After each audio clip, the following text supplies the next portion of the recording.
오늘 저희가 만나볼 기업 네페스, 이것부터 한번 여쭤보고 싶어요. 왜 네페스인지, 왜 네페스에 대한 관심을 갖기 시작했는지. 왜냐면 기업이 너무 많지 않습니까? 코스피 뭐 2,000개가 넘는 기업들이 있는데 2,000개가 뭡니까? 훨씬 더 많은 기업들이 있는데 왜 그중에 네페스였는지를 한번 여쭤보고 싶어요. 사실 네페스 같은 경우에는 제가 2009년도, 10년도 때서부터 네. 이제 지속적으로 좀 관찰했었던 회사였었기 때문에 그때 당시에 이제 주가가 좀 많이 단기적으로 좀 급락을 했었었죠. 그래서 이 회사는 그렇게 뭐 주가가 이렇게 하락할 만한 회사는 아닌데 너무 많이 하락한 게 아닐까. 그래서 이제 그때부터 다시 이제 관심을 갖게 됐었고요. 그래도 한번 가봐야겠다. 그렇죠. 이제 원래도 네네. 알고 있었었는데 음. 그렇다고 해가지고 뭐 회사가 실적이 안 좋아지거나 상황이 안 좋아지면 저희가 투자를 뭐 당장에 하는 것은 아니니까. 그렇죠. 근데 이제 그때 당시에 주가가 한 5,000원, 6,000원대까지 뭐 18,000원 하던 회사가 네. 급락을 해서 이제 저도 회사에 또 다시 확인을 구두상으로 확인을 했었었고, 그리고 그때 당시에 제가 기억이 나는 거는 뭐 어떤 수급적인 요인들, 최근 이런 장세가 좀 그런 부분들이 있잖아요. 뭐 네. 개인들의 어떤 반대 매매라던가 이런 부분들 때문에 좀 단기적인 주가가 급락을 해서 음. 그래서 회사를 다시 탐방을 했고, 그리고 한 엄청 다닌 것 같아요. 그래요. 네페스 몇 번 정도 한 방문 몇 번 정도나 제 하셨는지? 기억에는 최소 한 15번 정도. 우리 지난 시간에 네. 여기 무슨 저희 뒤쪽 백에 사진 예, 하나 예, 올라 예, 예, 있지 예, 예, 않습니까? 예, 예, 굉장히 누가 봐도 촌스러운 사진. 이렇게 촌스러운 게 아니라 차렷탑으로 그렇게 하고 있는 그 그렇죠. 사진. 그거는, 그렇죠. 그게 네. 네페스였던 예, 거죠. 네페스. 그렇죠. 한 15회 정도? 제가 주총도 한 3번 정도 어. 참석을 했었고 회장님하고 또 미팅도 하고 해서 어. 많이 내용을 많이 알았죠. 그래요. 완전 네페스에 대해서는 뭐 거의 뭐 모든 것을 사실 이제 네. 제가 그 저희 고객분들을 관리하다 보니까 고객분들한테는 거의 매일 같이 뭐 암기하듯이 설명을 많이 드려서 거의 뭐 네페스에 대해서는 뭐 외우고 있을 정도는 되는 것 같아요. 그래요. 일각에서 이런 말이 있습니다. 우리 조민규 파트너가 네페스에 관해서는 네페스에 있는 CEO나 CFO보다 그 회사에 대해서 더 잘한다. 그 정도까지는 아닐 것 그래요? 같은데 어쨌든 뭐 그만큼 상당 수준 많이 알고 있을 것 그래요. 같습니다. 그럼 네페스 과연 지금부터 어떤 회사인지 우리 조민규 대표께 한번 여쭤보도록 하겠습니다. 네페스 뽀개기, 이 빠개기가 표준어입니다. 근데 너무 표준어 빠개기는 너무 센 것 같아서 저희가 뽀개기로 했는데 어쨌든 표준어든 표준어가 아니든 그 느낌 그대로 네페스에 대해서 한번 파헤쳐 보도록 하겠습니다. 예, 일단은 저 자료를 잠깐 네네. 보여주시면 자료 네페스는 1990년도 12월 달에 이제 회사가 설립이 되어졌고요. 우리나라 시장이 이제 1999년도, 그러니까 올해 횟수로 따지고 한 20년 차 상장된 코스닥 기업이라고 보시면 될 것 같아요. 최근에 보면 이제 시스템 반도체 관련해서 많이들 이제 좀 관심들이 많아지는 상황이신데, 거의 시스템 반도체 관련해서는 거의 뭐 국내에서 중소기업 치고는 거의 뭐 탑픽에 꼽혔었던 기업이 아닌가. 그리고 주식 수도 한 2,300만 주 정도 되니까 거래량적인 측면이라던가 이런 부분을 봤을 때는 상당히 뭐 괜찮은 주식 수를 가지고 있고, 너무 또 이제 주식 수가 많으면 주가가 좀 이렇게 쉽게 올라가기가 좀 힘들거든요. 네네. 이런 부분들을 사실은 좀 체크를 하실 필요가 있고, 시가총액 이제 오늘 기준으로 봤을 때 한 7천억 정도 수준인데, 네. 사실 지금 현재 수준으로 봤을 때 우리가 흔히 하기는 밸류에이션으로 본다고 한다면 그렇게 저평가됐다 이렇게 보긴 좀 어려울 것 같아요. 주가도 이제 많이 올랐고.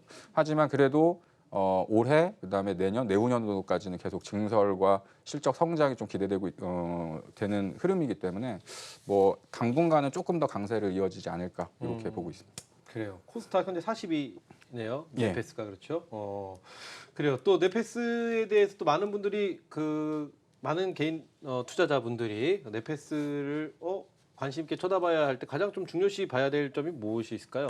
사실은 이제 우리나라 반도체 그 전체적인 업황을 보면 네. 삼성전자, 하이닉스 같은 이제 메모리 반도체 쪽이 많잖아요. 그러니까 D램이라던가 이제 낸드 플래시 뭐 이런 쪽인데, 네페스는 이제 시스템 반도체 쪽의 패키징과 이제 테스트 사업을 주로 영위를 하고 있고요. 네. 이런 부분들이 사실 국내 업체들 내에서는 시스템 반도체 관련주라고 하는 회사들이 그렇게 많지가 않습니다. 그 중에서도 실적이 나오고 업황이 좀 오래된 회사들, 이런 부분들을 좀 관심 있게 보셔야 될 것 같고, 그런 부분들이 사실은 네페스가 좀 독보적인 형태, 그런 형태의 어떤 사업 구조를 갖고 있었다라고 판단을 했었고요. 그다음에 시스템 반도체 관련해서 잠깐만 좀 설명을 드리면, 네네. 해주시죠. 우리가 이제 그 시스템 반도체 얘기를 하지만 뭐 아시는 분들도 계시겠지만, 시스템 반도체라고 하는 거는 우리 뭐 삼성전자, 하이닉스가 지금까지 만들고 있는 뭐 메모리나 비메모리 쪽 그 낸드 플래시 쪽이 아니라 뭐 인텔이라던가 퀄콤 이런 회사들이 만들고 있는 뭐 CPU 컴퓨터에 들어가는 CPU, 뭐 핸드폰에 들어가는 AP, 뭐 이런 것들을 만들거나 뭐 이미지 센서, 뭐 전력 반도체 이런 것들인데요.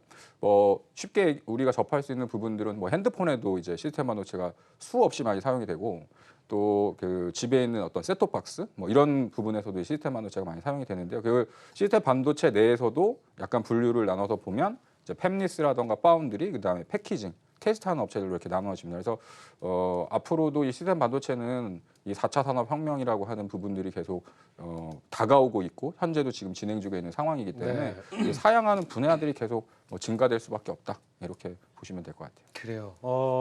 지금 많은 분들이 문자샵 파라나랑 유튜브 채팅창을 통해서 말들 글들 남겨주시고 있는데요. 조민규 파트너 좋은 친구가 되고 싶다고 하시는데 친구 하시나요? 문자샵 파라나 친구? 네, 있기는 있습니다. 있다고 합니다. 뭐 어떻게 찾으시면은 조민규 파트너 나올 것 같으니까요. 친구가 되면은 잘 이렇게 관리해 주시잖아요. 네, 앞으로 저희는 이제 뭐 이렇게 친구 얘기하고 그러지 않습니다. 원하시는 분들 조민규 파트너와 친구 되시면은 괜찮을 수도 있다. 뭐 이 정도까지만 말씀드리겠습니다. 저 이런 글 되게 좋아해요. 지금 왕초보입니다. 이렇게 보내주셨는데요. 이런 내용이네요. 주식을 매수했을 때 그 돈의 흐름을 알고 싶습니다. 그러니까 주식이 상한가로 많이 올랐을 때 돈이 회사로 들어가나요? 제 웃으면 안 되는데 왜 웃음이 나오지 갑자기? 돈이 상한가로 많이 올랐을 때 그 돈이 회사로 들어가나요? 아니면 상장할 때만 돈이 회사로 들어가나요? 이런 질문해 주셨는데요. 저도 궁금하네요, 갑자기. 돈의 흐름까지 잘 몰랐네요. 그러니까 시장에서 유통되는 주식의 거래는 예를 들면 최근 앵커님이 갖고 있는 주식을 저한테 넘기면 우리끼리 이제 그 주식의 소유권을 가지고 매매가 형성이 되는 거고요. 이제 상장할 때에 마찬가지로 뭐 IPO라던가 혹은 유상증자를 하게 되면 그 자금이 회사 쪽으로 이제 납입이 되게 되는 거죠. 네. 그만큼은 이제 회사의 현금으로서 이제 확보가 될 수 있는 상황이 될 수 있는 거니까 실질적으로 지금 주식시장에서 우리가 사고 팔기 뭐 매매를 한다. 그건 이제 회사의 돈이 들어가는 게 아니라 우리가 갖고 있는 주식을 이제 교환하는 사고 파는 그런 정도의 흐름이라고 보시면 될 것 같아요. 그래요, 좋습니다. 답변이 되셨는지 모르겠습니다. 제가 왜 웃었냐면요. 넷패스 오늘 저희가 알아보지 않습니까? 여기 이런 글이 있습니다. 넷패스. 내 뺐다. 뭐 이런 글에서 제가 살짝 웃음이 나는데요. 어찌됐든 넷패스 많은 분들이 만약에 넷패스뿐만 아니라 다른 데 기업 탐방을 가시려고 하시는 분들도 계실 겁니다. 일단 넷패스에 관한 이야기 전반적으로 다 해주신 다음에 우리 시청자분들이 또 궁금해하실 만한 내용도 제가 또 질문 드려보도록 하겠습니다. 계속해서 아까 시스템 반도체에 관한 이야기 해주셨는데요. 또 다음 이야기가 준비되어 있나요? 지금 사실 이제 시스템 반도체 같은 경우에는 그 삼성에서도 뭐 130조 원을 들여서 이제 향후에 우리나라 그 시스템 반도체의 그 세계 1위를 탈환하겠다 이런 선언이 있었었죠. 사실 지금 일본에서 어떤 그 경제 제재와 관련된 그 수출 제한과 관련된 부분의 품목들도 보면 이 EUV 삼성이 추구하고자 하는 파운드리 쪽에 EUV 관련된 어떤 소재를 가지고서 이제 방해를 하는 모습들도 있는데 이런 부분들 때문에 삼성이 뭐 이런 파운드리 사업이라던가 이런 부분들이 지장이 있을 거다. 뭐 이런 부분들이 사실은 시장에 좀 우려감이 있긴 있거든요. 이런 부분들보다는 사실은 이제 전체적인 그 산업에 대한 성장을 보셔야 될 것 같아요.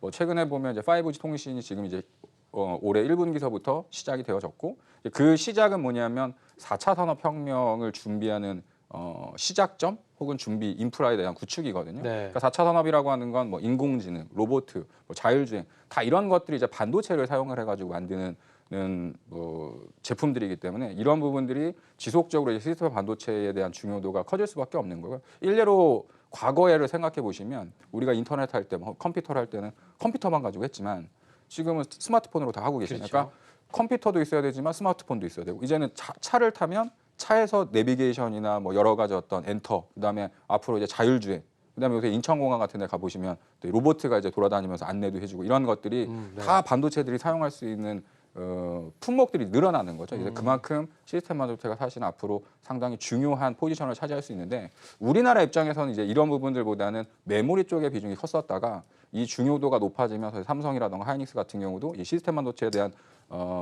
투자를 확대를 하고 있고요. 정부에서도 마찬가지 시스템 반도체에 대한 육성 뭐 이런 부분들을 장려하고 있는 상황이기 때문에 계속해가지고 이 산업 쪽은 좀 지속적인 성장을 할 수 있는 산업 생태계가 구축되고 있다 이렇게 보시면 될 것 같아요. 아, 그래요.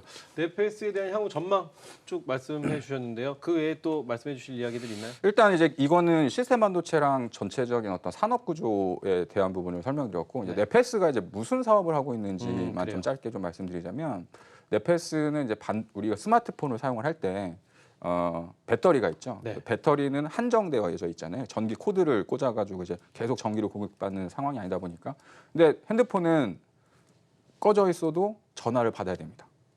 우리가 사용하지 않을 때도. 그렇죠, 그러니까 사실은 그렇죠. 핸드폰은 그렇죠. 계속 24시간 켜져 있는 거죠. 그렇죠. 네, 그런 부분들 때문에 우리가 이제 핸드폰 전화를 껐다라고 생각을 하지만 핸드폰은 작동을 하고 있는 거고 이제 그런 것들이 이제 PMIC라고 하는 전력 반도체가 사용하지 않을 때는 전력에 대한 소모량을 이제 낮춰주게 되는 반도체가 있는데 이제 이런 부분들을 네페스가 패키징을 하고 있고요. 또 DDI라고 해서 뭐 핸드폰 화면이라던가 TV 뭐 이런 쪽에 사용되는 또 디스플레이 드라이버 IC 뭐 이런 부품들도 이 납땜하는 형태에 있어서 범핑. 그다음에 가장 요새 지금 올해 그 작년 하반기서부터 올해까지 주목을 받았던 건 이제 NXP라고 하는 차량용 반도체를 만드는 세계 1위 기업이 있어요. 이제 네. 그 회사의 레이더 센서 이건 자율주행 쪽하고 연결되는 건데 이 센서 칩에 대한 패키징을 세계 최초로 이제 팬오버 WFP라고 하는 공정을 통해서 상용화를 성공을 했고요. 이제 이런 부분들이 사실은 네페스가 그동안 작은 기업이었지만 기술력 자체는 거의 세계에서도 좀 손꼽히는 기술을 갖고 있었던 회사였었고 그게 이제 지금 매출로 반영이 되면서 주가도 그렇고 기업도 마찬가지로 돈을 많이 벌어들일 수 있는 이제 기업으로 성장을 했다.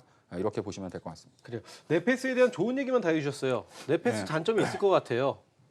단점이요? 네, 단점이 어떤 기업이든 단점이 있어야죠. 네페스라고 해서 단점이 없을 수는 없을 거예요. 왜냐하면 저희가 지금 네페스 완전 홍보해 주는 것처럼 좋은 이야기만 해주신 것 같아요. 미래 성장성에 대한 밝은 이야기 해주셨는데 네페스 단점이 있어야 될 것 같고 또 많은 분들이 지금 네페스 들어가야 되나 뭐 이런 말 해주셨는데 저희가 그러라고 지금 말씀드리는 게 절대로 아니라는 그렇죠. 거. 예. 예, 왜냐하면 지금은 많은 분들이 관심을 가졌던 기업이기 때문에 예전에 갔다 온 기업을 말씀드리는 거고요. 요 부분은 아니라는 거 다시 한번 말씀드리면서 네페스에 요건 좀 아쉽다 하는 점은 뭐가 있을까요? 단점이라고 하면 과거로 봤을 때는 이제 그 구조 조정을 해야 되는 그러니까 사업부에 대한 구조 조정의 타이밍이 조금 지연되면서 주가가 좀 정체됐었던 거. 그다음에 지금은 좀 많이 바뀌었지만 과거 같은 경우에는 이제 실적에 대한 내용들이 기대치보다 항상 조금 못 미쳤었던. 근데 지금 현재 네페스의 단점이라고 한다면 아직까지는 좀 자회사들이 네. 조금 아직까지는 제가 볼 때는 좀 많이 있지 않나. 근데 그렇다고 해서 그게 네페스의 어떤 연결 실적이라든가 이런 부분에 뭐 지금 현재로 봤을 때는 아주 악영향을 미칠 정도의 수준은 아니지만 조금 더 자회사들의 좀 교통 정리가 좀 필요하지 않을까. 저는 개인적으로 좀 그렇게 생각을 하고 있습니다. 그래요. 지금 네페스 현재가가 얼마죠? 오늘 기준으로 한 3만 5천 원 정도? 3만 500원, 300원. 아, 그래요? 저희가 예전에 어마어마한 프로그램이 있습니다. 종목 정상회담이라고요. 그렇죠. 예, 이 전신 프로그램인데 우리 조민규 파트너가 함께 하셨는데 그때 네페스를 갖고 갔던 기억이 있어요. 저한테. 그때 9천 원이었어요. 네, 그 정도 했을 거예요. 예. 그게 불과 1년이 좀 안 됐죠. 안 됐던 것 같은데 9천 원이었던 종목이 지금 3만 5천 원 정도까지 5천 원까지 5천 올랐었다가 원까지 그래서 조금 좀 빠졌죠. 대단했다라는 말씀드리는데 어쨌든 지금 네페스에 대한 많은 분들이 이렇게 말씀드리면 또 관심이 확 가실 것 같다라는 생각이 들어서 지금 네페스를 만약에 보유하고 계신 분이나 아니면 네페스에 관심을 갖고 계신 분들은 어떤 대응 방법으로 접근을 해봐야 좋을까요? 사실 제가 봤을 때는 지금 오늘 최근 들어서 한 27,000원 정도 밑에까지 네네. 좀 내렸었다. 이제 어제 오늘 해가지고 오늘 어저께 이제 실적 발표가 나오면서 이제 오늘 기관 쪽에 수급이 유입되면서 3만 원을 조금 넘어갔는데요. 지금 현재로 봤을 때는 3만 원 정도를 하회하면 좀 단기적으로는 좀 저가 매수가 될 가능성이 좀 높아 보이고 아, 그래요?